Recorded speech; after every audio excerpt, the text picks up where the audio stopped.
Morning mga ka-drivers.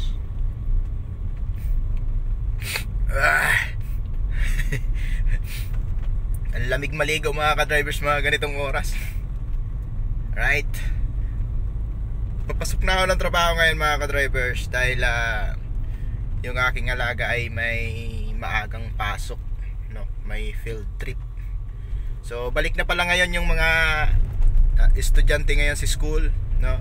Pati yung mga sa opisina. Yan. Actually yung opisina po ay kahapon pa bumalik sa kanilang mga pasok, no? May mga pasok na kahapon. So time check mga ka-drivers, it's 4:15, ano? At babiyahe na ako ngayon. Kailangan kasi ng alaga ko ay nandoon sa school ng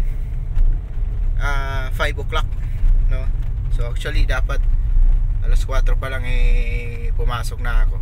Medyo na late din ako ng gising. Yan medyo ano pa nga yan kukunti pa lang ang mga tao sa kalsada.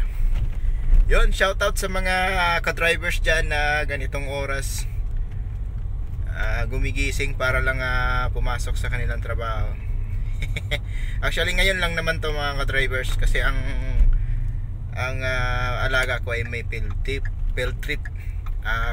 Ang pasok ko talaga pag regular school lang alas 5 mga ka-drivers. So medyo napaaga lang ngayon